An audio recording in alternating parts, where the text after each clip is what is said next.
Boa noite a todos que estão nos acompanhando pela internet. Queria dar uma saudação especial, un saludo a nuestros hermanos de Colombia, Medellín, que nos hablaron, querían nos seguir en internet. Dios les bendiga, los extrañamos muchísimo. Vamos seguir em português, ok? E queria também saudar os nossos irmãos que estão nos acompanhando, a Zê, que não pôde estar aqui hoje à noite. Não sei se tem mais pessoas também, a gente está sentindo falta de muita gente aqui, mas espero que vocês possam estar nos acompanhando pela internet. Amém? Deus abençoe. Vamos lá. Eu quero falar nessa noite sobre a responsabilidade de ser o sonho de Deus sobre a face da terra. Amém? E na Colômbia, como eu estava falando, a experiência de ser o sonho de Deus foi muito forte, porque eles mudaram a data da palavra. Eu estava ansioso, preocupado. Eu não dormia a noite inteira de quarta para quinta-feira. Eu acordava à noite e falava assim: como que é essa palavra que eu gostaria de falar? Daí eu ia no dicionário, corrigia e mudava na palavra. E eu comecei a mudar a palavra de meia em meia hora. Não é isso. Eu acho que é isso. Eu acho que é aquilo. E quando eu acordei, era 5:30, 6 horas da manhã, não consegui dormir a noite inteira. E quando eu acordei, preocupado com a palavra, preocupado com as coisas que eu havia deixado no Brasil, o Espírito Santo falou assim: por que você está tão preocupado? Eu consegui ouvir essa voz. E o Senhor me falou assim: começa a me adorar. Começa a me adorar. E eu peguei no iPhone, liguei numa rádio do iTunes cristã e começou a tocar uma música. E aquela música começou a encher o quarto de uma presença de Deus, de uma glória de Deus. Eu comecei a chorar e Deus começou a falar comigo o propósito nosso naquela terra, o porquê nós estávamos lá, o que Ele queria fazer naquele dia. E quando eu terminei de adorar a Deus, haviam se passado 2 horas, e eu estava no quarto como se eu tivesse passado 5 minutos. 2 horas chorando na presença de Deus. E o Senhor me falou assim: eu não preciso da tua palavra, eu preciso da tua vida disponível. E aquilo que Deus já fez comigo algumas vezes aqui com vocês, quando eu chego para pregar e Deus fala: deixa essa palavra de lado, sabe? Vocês já viram acontecer isso algumas vezes aqui. E eu venho com a palavra toda pronta e Deus fala: deixa lá. Deus me fez passar isso lá na Colômbia. Imagina, eu estava depositando toda a segurança em tudo que eu havia preparado. Não porque eu havia preparado, porque Deus tinha me dado essa palavra há 3 meses atrás. Eu compartilhei com vocês. Vocês se lembram disso? Eu falei assim: olha, Deus já me deu a palavra da Colômbia. Então eu tinha certeza que era o que Deus queria falar. Mas naquela manhã Ele falou assim: deixa isso aí, eu vou usar a tua vida. E eu deixei o iPad dentro do quarto, e eu fui com aquela canção na minha cabeça o tempo inteiro, uma presença de Deus. E eu pedi pro pessoal do louvor, para a equipe que estava comigo lá, para a gente adorar o Senhor com essa canção nessa noite. E eu acho tremendo, porque eu sabia que ia ser luta pregar essa noite. Eu sabia pela palavra que Deus me deu, mas não imaginei que fosse tanta dificuldade. A gente pegou uma batalha muito forte também num culto que nós tivemos em Medellín no domingo à noite, né? Nós estávamos no domingo de manhã, o pessoal todo voltou no sábado. No domingo de manhã nós pregamos numa igreja que o culto começava às 9 horas e nós acabamos o culto, era 2h30 da tarde. O culto demorou mais de 5 horas. Uma presença de Deus, algo poderoso que aconteceu lá, vários testemunhos, várias coisas aconteceram. E nós chegamos no hotel às 3h30, 4 horas, foi o tempo de tomar um banho, e às 4h30 estavam nos esperando para pregar num outro culto que iniciava às 5 horas. Passamos o dia inteiro em pé pregando, né? Estava eu, o Alan, o Mineiro, o Fábio e a Cris. E nós chegamos lá todos animados, porque o culto de manhã tinha sido tremendo, mas o culto da noite foi o oposto do culto da manhã.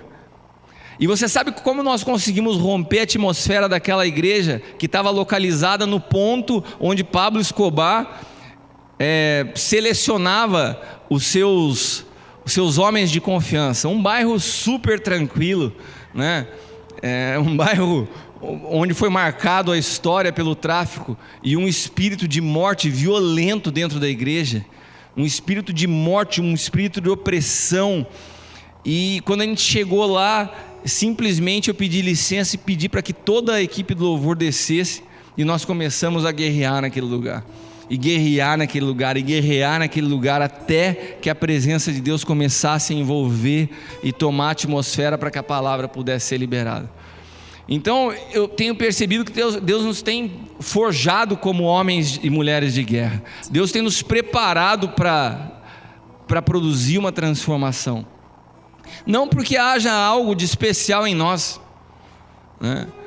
Mas Deus resolveu fazer isso, e nós precisamos estar disponíveis. E nessa noite, para aquilo que Deus tem para falar comigo e com você, é necessário que nós estejamos cheios da presença de Deus, para que nós possamos entender que essa conversa, que essa parada, que essa briga é com a gente. Fala comigo, essa briga é comigo. Amém? O que está acontecendo aqui, o que Deus quer falar nessa noite, diz respeito a você, a você, a você, a você, a você, a você, a você, a mim. Amém? Então eu queria te convidar. Eu até falei para eles assim: vamos começar a adorar o Senhor com as canções originais. Não precisa traduzir em português não, porque nós somos uma igreja que Deus chamou para tocar as nações, e a gente precisa se acostumar com isso. Ministrar em inglês, ministrar em espanhol, daqui a pouco vamos cantar em mandarim aqui também. Amém? Vamos nos colocar de pé. Essa foi a canção que Deus trouxe naquele dia no quarto do hotel, eu sozinho. E você sabe o que eu pensava quando eu comecei a adorar, e aquela atmosfera de opressão? Eu falei, queria estar com meus irmãos, queria estar com a igreja. E hoje eu vou ter a oportunidade de adorar o Senhor com essa canção, com todos vocês juntos. Eu sei que nós temos enfrentado dias de guerra. Eu sei que nós temos enfrentado dias em que nós estamos aprendendo a ver a importância que tem cada pessoa do nosso lado. Existem momentos que eu estou no meio da guerra que eu falo assim, como eu queria estar junto com meus irmãos agora. A força que tem na unidade, a força que tem no corpo. E essa canção diz que nesses momentos, às vezes que nós estamos em luta, às vezes quando parece que as coisas estão tão difíceis, e a gente se pergunta, fala, cadê Deus em meio a tudo isso? Repita comigo, tu estás aqui. Tu estás aqui. Tu estás aqui. Tu estás aqui. Ainda que os nossos olhos não possam ver, ainda que as nossas mãos não consigam tocar, mas Ele está nessa noite, nesse lugar. Amém? Você pode sentir a presença de Deus nesse lugar? Aleluia. Tu estás aqui. Tu estás aqui, Senhor. Tu estás aqui, Senhor. Tu estás aqui. Aleluia. Aleluia. E uma das coisas que o Senhor disse que necessitava ser gerado naquele congresso é humildade. Repita comigo, humildade. Fala para quem está do teu lado, humildade. E Deus me falou algo tremendo. O congresso deviam ter 5 pregadores. Acho que eram 5 pregadores ao total. Entre eles, eu era um deles. Todos os pregadores muito bem arrumados, muito bem vestidos, nos seus ternos, nos seus sapatos. E o Senhor me falou assim, nem leva terno. E eu fui pregar de calça jeans, de camisa do Rugido do Leão. E quando eu fui subir, o Senhor me falou, vai descalço. Porque você precisa produzir humildade. E eu comecei a entender, e você vai entender, que a humildade é uma chave dentro dessa guerra que nós estamos travando. Na minha vida, na tua vida, para essa igreja, e diante dos principados e potestades que nós temos lutado, uma das armas fundamentais se chama humildade. Eu tive a oportunidade de ver isso, de aprender isso, através da vida do apóstolo L. Como pai espiritual, naquele congresso, foi muito forte ver ele praticamente desaparecer para lançar os seus filhos. as primeiras fileiras do congresso estavam reservadas para os expositores. E eu fiquei sentado naquela cadeira e vi ele sentado lá atrás, né? Aquele que era responsável por tudo isso, responsável pelo ministério de louvor está lá, responsável por ter nos gerado, ter nos formado, quietinho na dele, né? De sandália havaiana, né? Eu acho que as pessoas passavam o olho nele e falavam assim: o que é essa figura com camisa da Sabida de sandália havaiana? Os apóstolos que circulavam naquele lugar, você identificava que eram apóstolos porque andavam muito bem alinhados, né? E não tem nenhuma crítica a andar bem arrumado, mas Deus havia nos falado para produzir algo com relação à humildade. E eu aprendi muito isso com ele. Eu aprendi muito nesses dias com relação à paternidade, de ver isso, o meu pai espiritual se colocando de trás para me lançar, se colocando de trás para que uma equipe de adoração pudesse ser lançada ao seu propósito. Isso faz parte da paternidade. Eu vejo muitas pessoas falando de paternidade, buscando na paternidade glória, buscando na paternidade fama, buscando na paternidade status.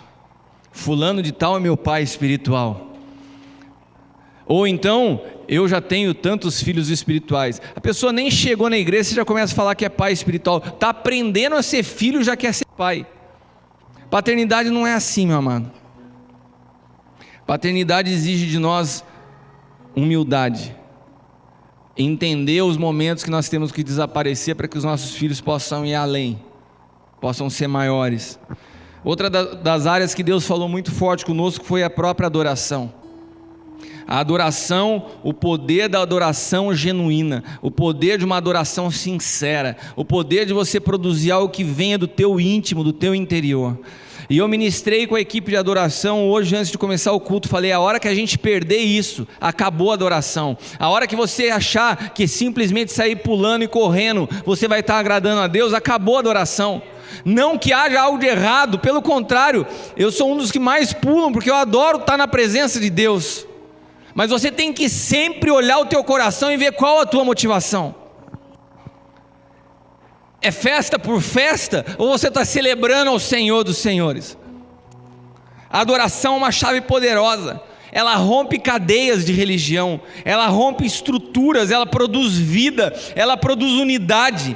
A adoração é uma arma de guerra. E eu experimentei isso naquele culto de domingo que eu falei para vocês, quando eles desceram. Sabe qual música nós ministramos? Resistir, avançar, bater, galopar dos cavalos. Aquilo que às vezes a gente faz aqui e ninguém sabe o que está fazendo, foi aquilo que produziu rompimento, que produziu transformação, que fez com que os céus se rasgassem naquele lugar. Repita comigo: adoração.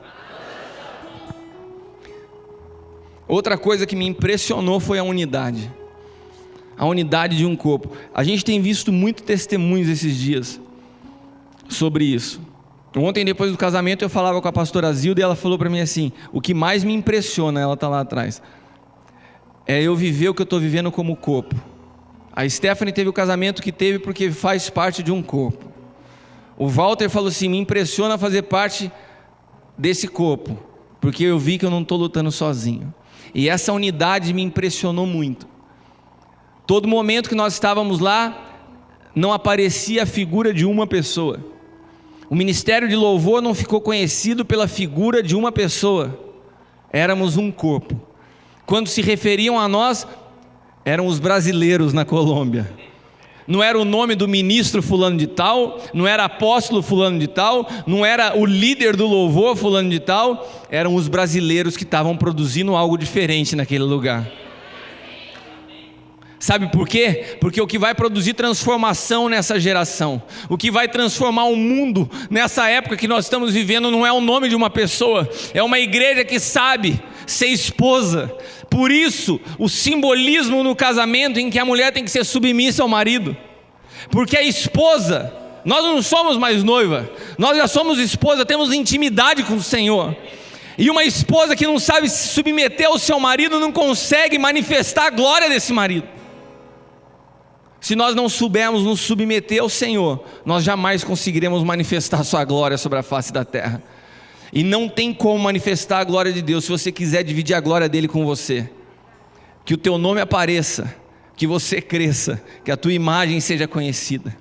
Por isso essa oferta das mulheres dos seus cabelos é algo tão forte, porque rompe com a sua própria imagem, com a sua autoestima.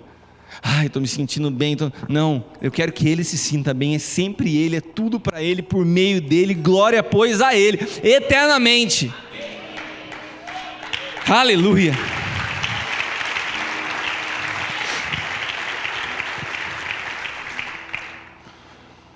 Eu já tinha tido a oportunidade de pregar em alguns congressos, mas foi a primeira vez na minha vida que eu preguei junto com meus irmãos, com a minha família junto.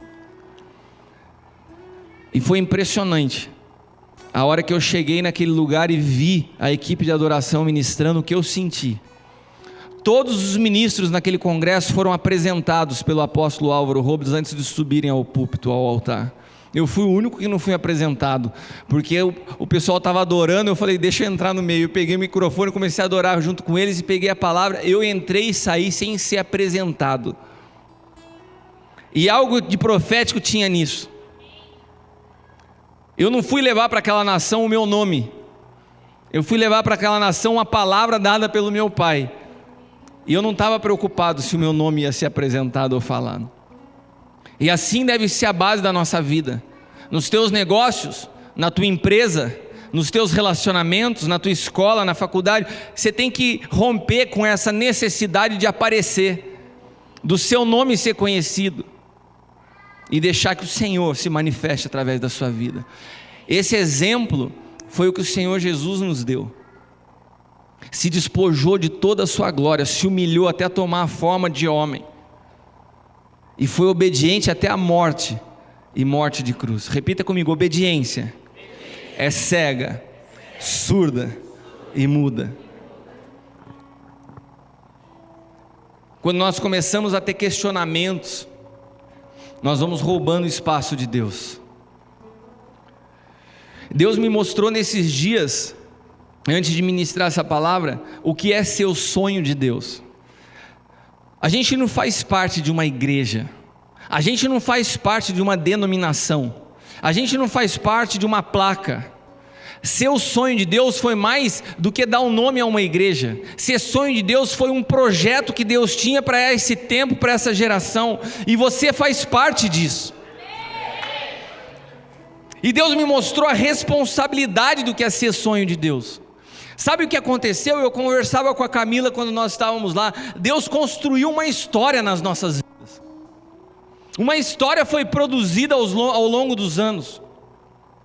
Uma história que nos preparou para que a gente pudesse não só ser o sonho de Deus para uma cidade, mas levar isso às nações.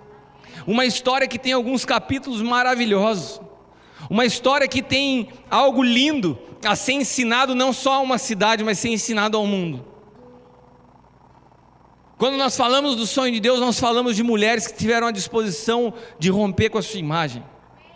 Quando nós falamos de sonho de Deus, nós falamos de um padrão de namoro que o mundo não conhece, onde um casal consegue chegar no altar e dar o seu primeiro beijo. Quando nós falamos de ser sonho de Deus, nós falamos de pessoas que brigam e lutam um pelos outros. Quando nós falamos em ser sonho de Deus, nós falamos que se alguém está ficando, a gente volta para buscar para que todos possam ir junto. Quando nós falamos em ser sonho de Deus, nós falamos em um amor que não é só dar sorriso e cumprimentar a mão, mas um amor que tem a coragem de dizer não, de corrigir, de bater, para que você cresça. As pessoas que eu mais amo são as pessoas que eu mais bato, no bom sentido. As pessoas que eu mais amo são as que eu mais corrijo, a começar pelos meus filhos naturais. Pagam um preço alto, porque o tempo inteiro eu estou perguntando para o Caio: qual a tua motivação em ter feito isso? O que está no teu coração? Por que você reagiu assim? E eu faço isso com meus filhos espirituais também. Hoje eu estava falando com o Ministério de Louvor, exatamente nesse sentido. O que está no coração de vocês quando vocês saltam e pulam? Será que a gente acha que é alguma coisa porque foi num congresso na Colômbia? Pelo amor de Deus, a gente não é nada. Mas essa unidade, essa paternidade, essa humildade, Deus começou a me mostrar as características que fazem parte do sonho de Deus, e que chegou o tempo dessa história ser contada às nações. A Colômbia foi só a primícia daquilo que Deus quer fazer ao longo da história nas nossas vidas. Amém?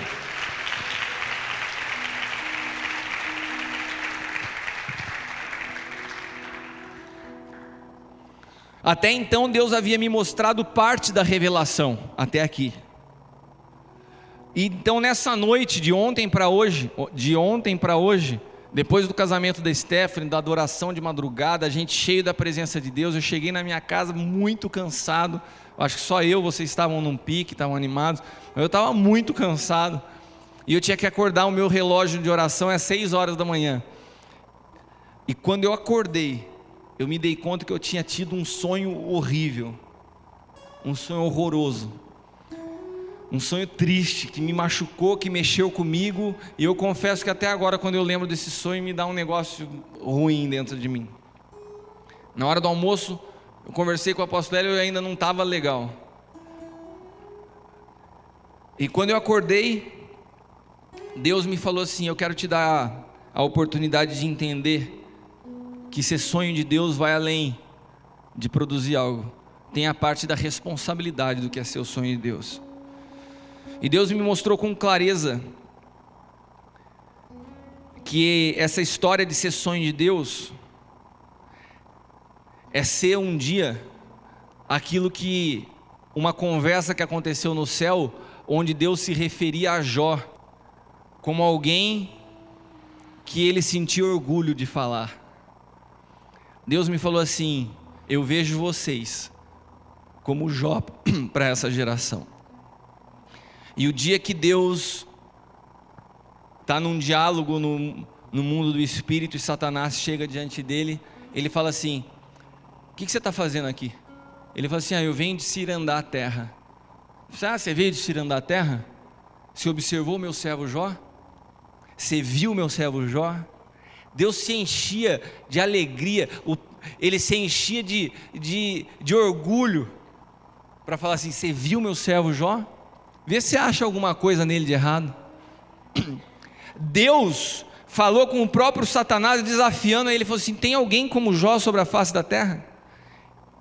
E Deus me falava, meu amado, que nesses dias Deus tem nos olhado como ele olhava Jó. Ele falou assim: esse é meu sonho. Esse é o meu sonho, esse é o meu sonho. Existe um povo que representa para mim a alegria que eu tenho de falar. Ali tem um povo que me ama.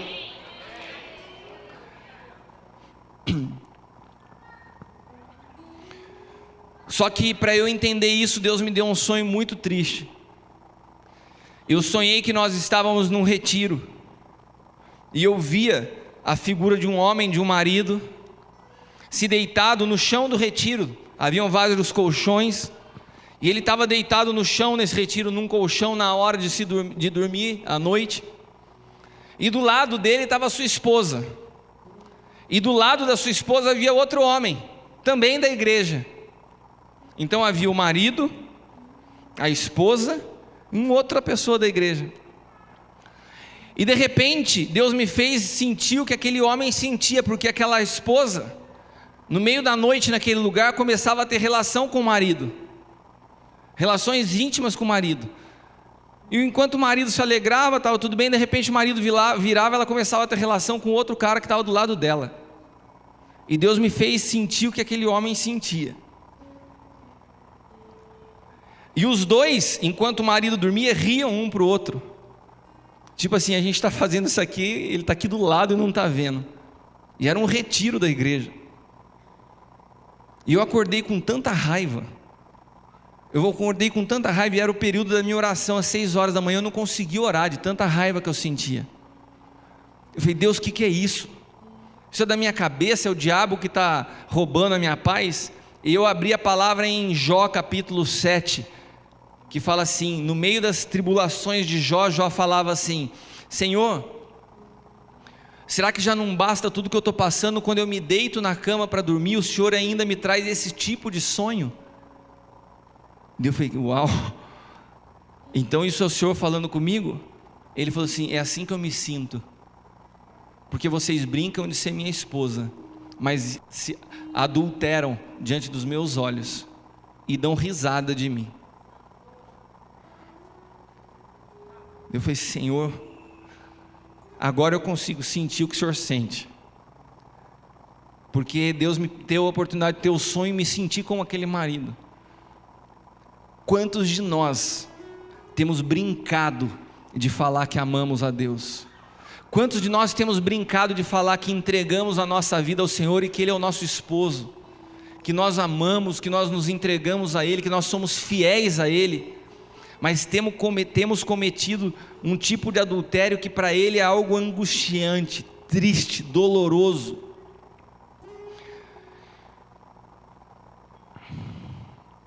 Em Tiago capítulo 4 versículo 5 diz assim: ou cuidai vós, que em vão, diz a Escritura, o Espírito que em nós habita tem ciúme. A presença do Espírito Santo dentro de nós não é um simples passe de mágica, não é uma simples energia positiva, não é um friozinho na barriga, não é orar em línguas.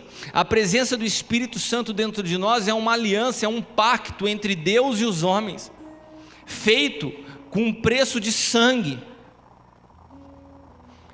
E quando nós temos o Espírito Santo dentro de nós, e numa relação íntima de esposa e de marido, uma união, e nós começamos com os nossos olhos olhar para outras coisas, com as nossas mentes pensar em outras coisas, e no nosso coração desejar outras coisas, nós estamos diante do próprio Deus, adulterando, traindo.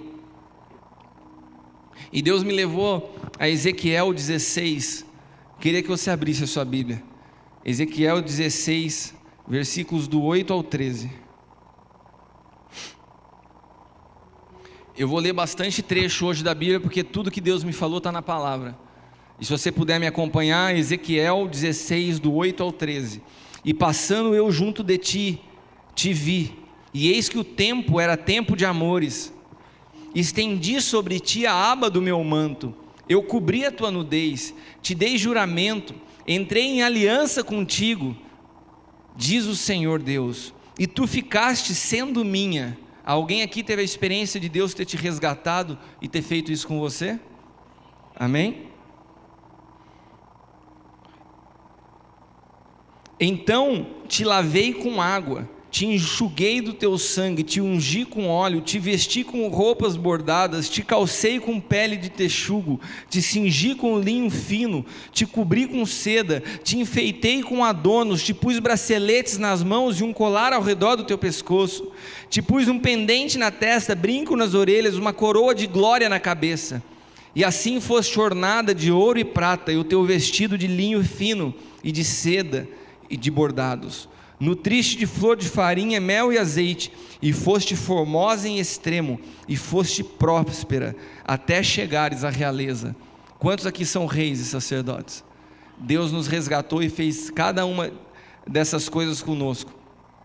Agora abra sua Bíblia ainda em Ezequiel, no capítulo 16, agora dá uma olhada no versículo 15 ao 19, para a gente ganhar tempo. Mas confiaste na tua formosura, e te corrompeste por causa da tua fama, e prostituías-te a todo o que passava para seres dele. Tomaste os teus vestidos, e fizeste lugares altos pintados de diversas cores, te prostituíste sobre eles, como nunca sucedera nem sucederá. Tomaste as tuas joias de enfeite, que eu te dei do meu ouro e da minha prata, e fizestes imagens de homens, e te prostituíste com elas. Tomaste os teus vestidos bordados e a cobriste, e o meu azeite, o meu perfume puseste diante delas, e o meu pão que te dei, a flor de farinha, o azeite, o mel com que te sustentava, também puseste diante delas, em cheiro suave. Assim foi, diz o Senhor Deus. E o Senhor me disse assim: você consegue sentir o que eu sinto?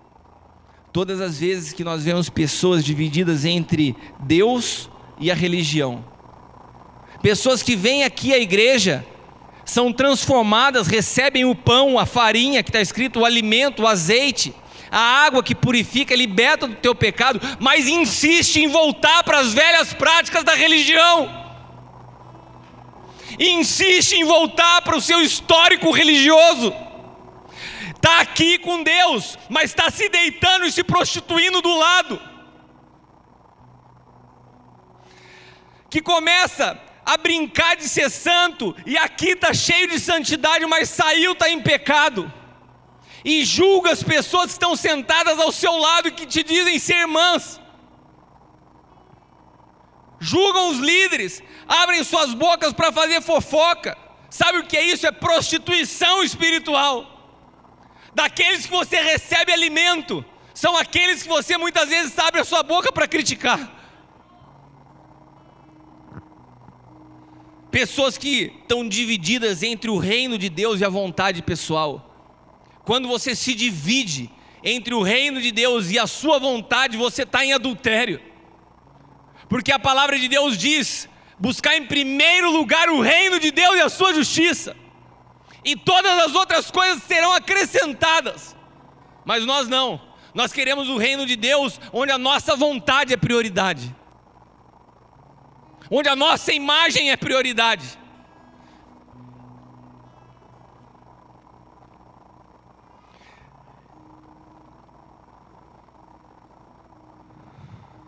E quando nós entramos nesse nível de adultério, nós simplesmente manifestamos a raiz dele, que é o orgulho, que é a vaidade, que é a soberba. E quando nós damos espaço para isso, nós entramos na mesma guerra que Jó lutou. Quando Jó entra num embate com Deus, os amigos de Jó falavam para ele: onde está teu pecado? E ele falava: eu não tenho pecado. Até o momento que Deus começa a responder a Jó. E dentre as respostas de Deus a Jó, Deus fala assim: sabe qual foi a potestade que te atingiu? E Jó fala: não, eu desconheço, Senhor. Ele fala assim: foi Leviatã. Leviatã é um demônio que a raiz desse demônio é o orgulho. E tem pessoas que pelo seu orgulho, pela sua vaidade, produzem um verdadeiro adultério aos olhos do Senhor. Pelo seu orgulho não conseguem romper com as coisas desse mundo. Continuam com uma vida promíscua, com um namoro impuro, com comportamentos mundanos, com amizades que não convêm. Vêm à igreja ao domingo, mas continuam com as suas práticas durante a semana. Preservam os mesmos tipos de comportamento, de vocabulário, de relacionamento. Não conseguem produzir rompimento. Não conseguem dizer não às práticas passadas. Como que você quer se ter o Senhor como o Senhor da tua vida e continuar carregando as práticas passadas? Isso é adultério, isso é se deitar com dois homens.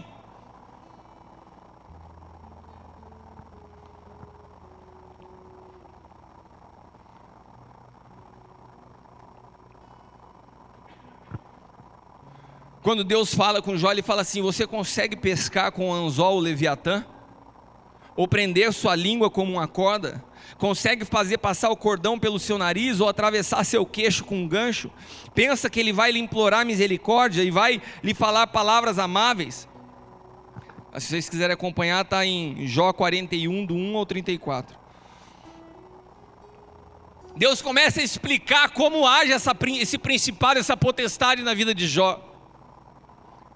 Então tem algo de tremendo em ser o sonho de Deus. Tem algo de tremendo em ser parecido como Jó. Realmente Deus nos olha como a menina dos seus olhos.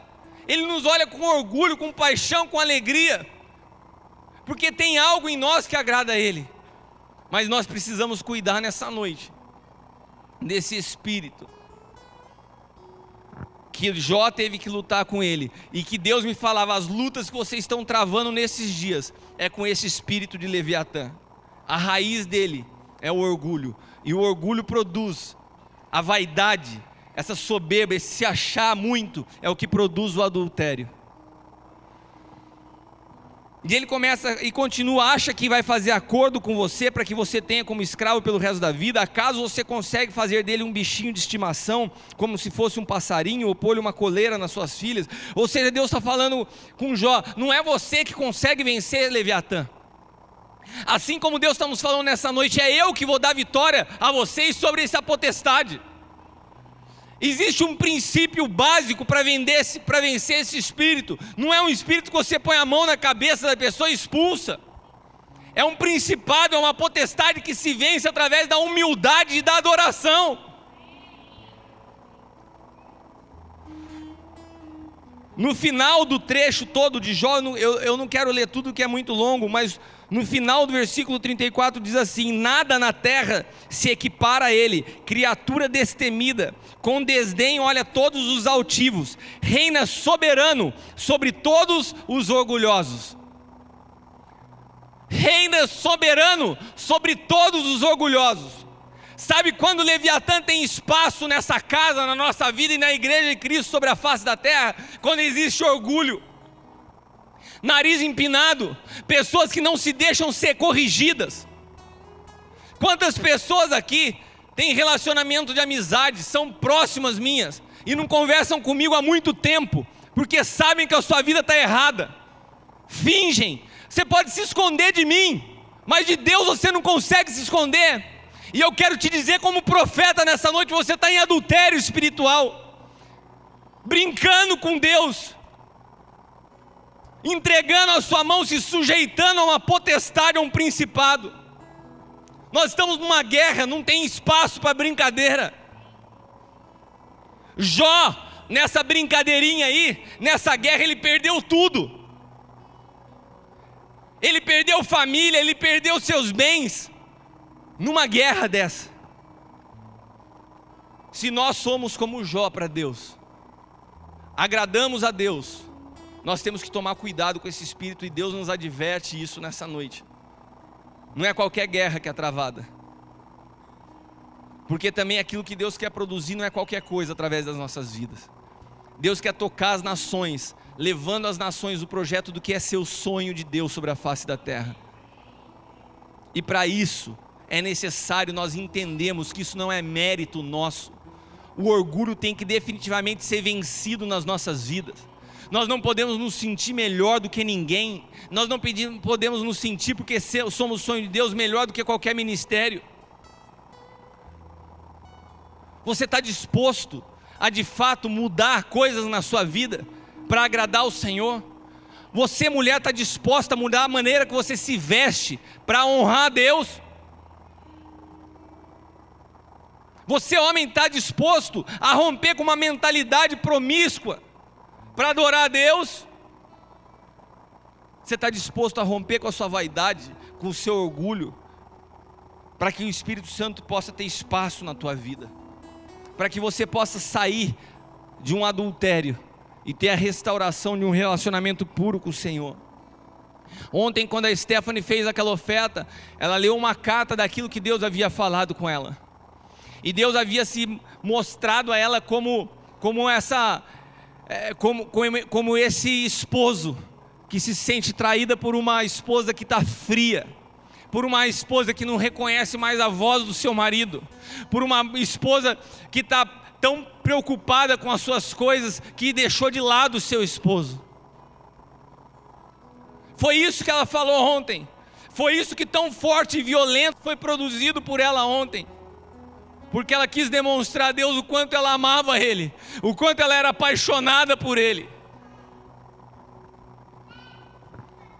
Nós não podemos entrar numa guerra com situações mal resolvidas, com pecados não confessados, ainda com conversas paralelas.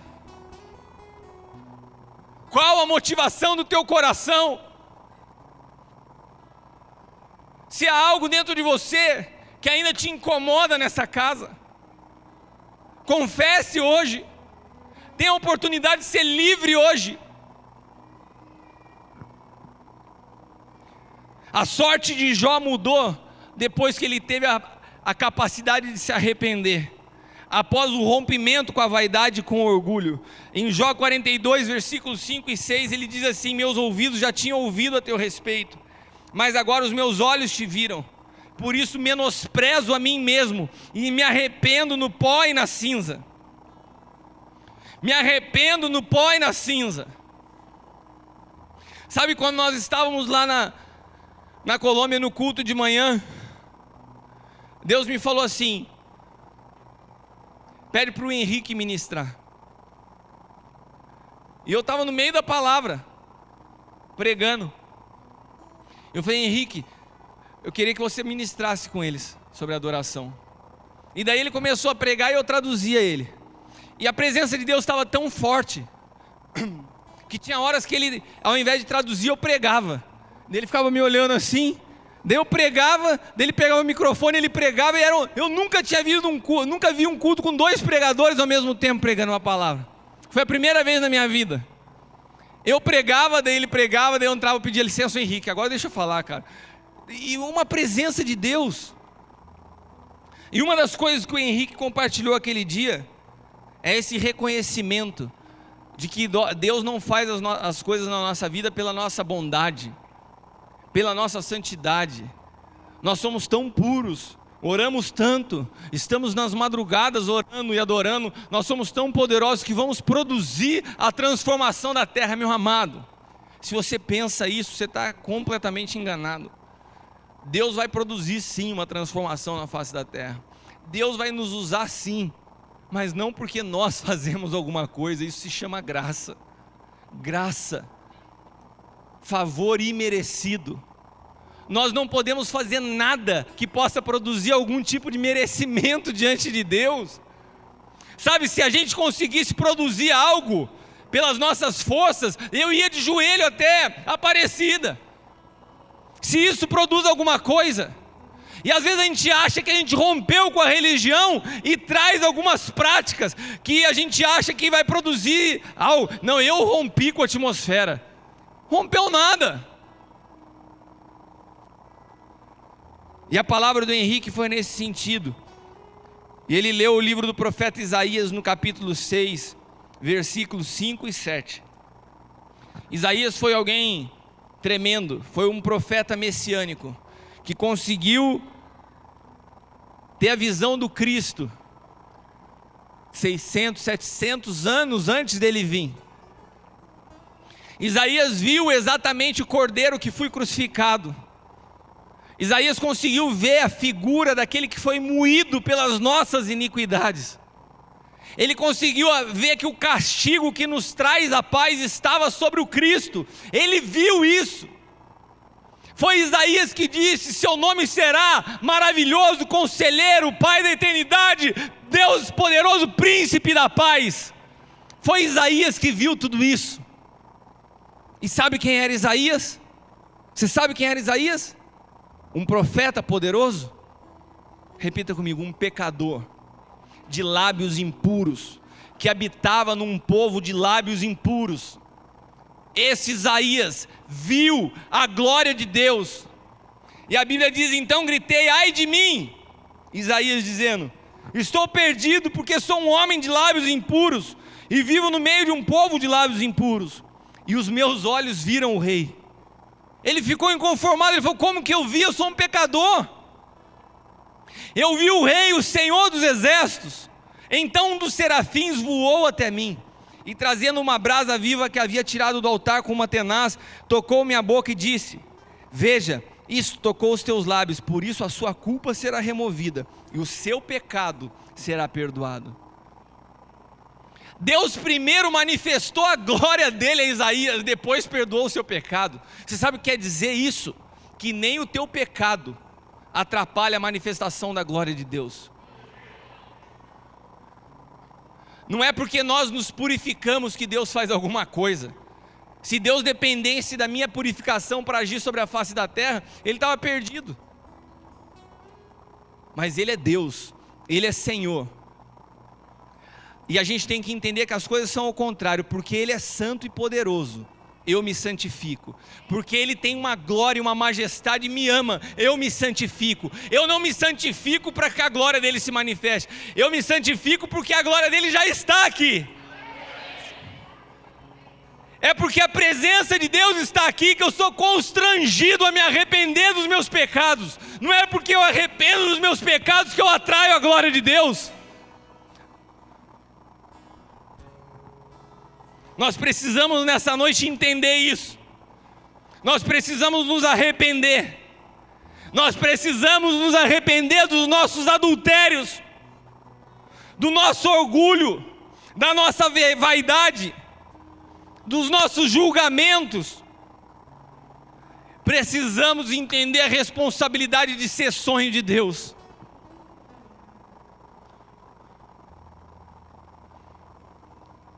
Quando Elias estava diante dos profetas de Baal, ele falou assim: até quando vocês vão cochear entre dois pensamentos? Eu ouço o Espírito Santo dizer nessa noite: até quando vocês vão ficar pé lá, pé cá? Até quando vão ficar entre a religião e a presença e o reino de Deus? Até quando as estruturas do teu passado vão trazer questionamentos na sua mente? Até quando você vai vir na igreja no domingo e continuar frequentando os ambientes, as amizades, os relacionamentos que você tem durante a semana? Até quando você vai brincar de ter o Senhor como teu esposo? Porque Apocalipse nos diz: antes você seja frio ou quente, porque se você for morno eu te vomito da minha boca. Sabe por que Deus fala com algo tão forte? Porque é melhor que você não seja esposa dele do que ser uma esposa adúltera. É melhor que você esteja no mundo do que falar assim: ah, eu sou filho de Deus, eu sou cristão, eu sou evangélico, e continuar com as mesmas práticas, continuar falando as mesmas coisas, uma língua que adora ao Senhor, e com a mesma língua você maldiz os teus irmãos que estão sentados do teu lado no banco da igreja. A mesma mente que quer ter discernimento espiritual, ter sonhos e visões proféticas, é a mesma mente que consegue suspeitar mal de quem está sentado do teu lado. Até quando nós vamos seguir com adultério? Até quando? Se vocês tivessem a oportunidade de ter o sonho que eu tive nessa noite, vocês entenderiam porque eu estou pregando com essa veemência. A dor que é no coração de Deus, um povo que Ele chamou e separou para ser o teu sonho, para ser sua esposa, para fazer diferença. Brincar de ser sua esposa, se deita com Ele e se deita ao mesmo tempo com as suas coisas pessoais, com as coisas que gosta, ainda dá risada. Ou a nossa vida com Deus produz transformação, ou a gente para de brincar de que ama a Deus, ou então nós vamos experimentar o que é entrar numa guerra com brechas que nos podem vencer. Jó era um cara precioso para Deus, mas havia uma raiz de vaidade, de orgulho no seu coração. Jó precisou perder tudo para de fato conhecer a Deus. Nós estamos numa guerra, e eu estou te falando isso nessa noite, porque essa guerra não é minha, essa guerra é nossa. E não tem jeito da gente ganhar uma guerra se um dentro do exército estiver dando espaço para isso na sua vida. Quando o povo de Deus estava enfrentando grandes batalhas e conquistas na terra prometida, e foram diante da cidade de Ai, ou Ai, um homem chamado Acã foi suficiente para que um exército inteiro perdesse uma batalha. Entenda que na vida do corpo você é importante pra caramba, você é precioso pra caramba, que quando você vacila, não pensa assim no seu coração: isso é problema meu, eu faço o que eu quiser. Não, não é problema seu. Desde o momento que você decidiu fazer parte do corpo, o que você faz atinge todo o corpo. Quando a gente ministra uma adoração e as coisas não fluem, pode estar 9 dos 10 integrantes em santidade, se está um em pecado, a gente tem dificuldade. Sabe por quê? Porque nós somos um corpo. Porque nós somos um corpo. O apóstolo Hélio esses dias está com uma unha desse tamanho encravada no dedão do pé. Você acha que a mão esquerda dele, ou o rosto dele, ou o coração dele pode falar assim, deixa essa unha aí. Estou nem aí para essa unha, eu estou na boa. Não, todo o corpo sente a dor do dedão do pé encravado. Qual a tua parte no corpo? O que Deus te chamou para ser? Deus te ama, Deus tem um propósito na tua vida, entenda isso. Mas é necessário que você decida de uma vez por todas a romper com os adultérios espirituais da sua vida. Não há como servir a dois senhores. Não há como querer fazer parte do reino de Deus e preservar uma estrutura religiosa. Não há, não tem como, é incompatível. Não tem como você querer ter vida com Deus com amizades do mundo. É incompatível.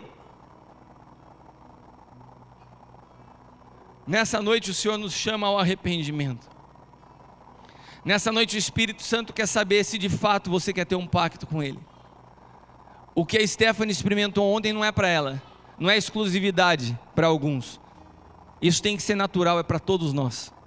Como a profeta Márcia disse, quantos de nós gostaríamos de ter esse entendimento na nossa época de namoro para poder viver a mesma coisa hoje? Mas você pode viver isso no seu casamento. Você pode viver isso no teu noivado. Você pode viver hoje isso ainda no teu namoro. Sabe como? Através do arrependimento. O arrependimento é a chave para que o sangue de Jesus apague um histórico e nos dê a oportunidade de iniciar uma nova história. Nessa noite eu quero fazer 2 orações para aqueles que precisam se arrepender e tomar uma decisão. Não adianta, não existe arrependimento sem tomada de decisão. Se você se arrepende e não muda, isso não é arrependimento, é remorso. Se você quer se arrepender nessa noite, você já sabe o que você tem que deixar de lado.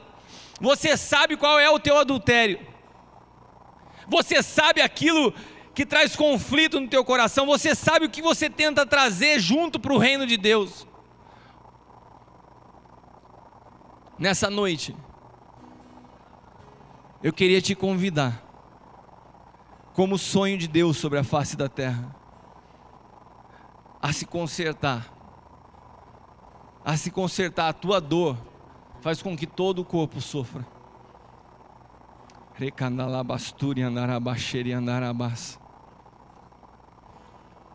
Vamos nos colocar de pé. E eu queria orar por você que ainda não fez uma oração entregando a tua vida a Jesus. Nessa noite eu vi que nós estamos com muitos visitantes. E pode ser que você tenha entrado aqui, ou de repente você que está nos assistindo em casa, e nunca falou para Deus, eu quero ser como tua esposa, eu quero ter um relacionamento de pacto contigo, onde o Senhor de fato é Senhor da minha vida, e eu quero um relacionamento onde eu vou ser fiel, onde eu vou ser fiel a Ti, onde eu vou ser fiel à Tua palavra, onde eu vou viver de acordo com a Tua vontade, onde eu vou viver para o Senhor. Se você que está me assistindo, ou você que está aqui e é visitante, nunca fez essa oração, feche os teus olhos, eu quero orar por você agora, para que você possa entregar a tua vida a Jesus, para que você possa não fazer parte de uma religião, mas entender o que é ser uma esposa. Repita comigo: Senhor Jesus, nessa noite eu entendi a diferença de ser uma esposa e de ser parte de uma religião, e eu decido me entregar totalmente a Ti e ser fiel ao Senhor todos os dias da minha vida. Perdoa os meus pecados, eu me arrependo de cada um deles e começo hoje uma nova história contigo. Escreve o meu nome, Senhor, no livro da vida, em nome do Teu Filho Jesus. Amém. Amém. Eu queria abençoar você que está em casa. Se você está entregando a tua vida a Jesus, é importante que você procure uma igreja para você fazer parte do corpo de Cristo. Não tem vida fora do corpo.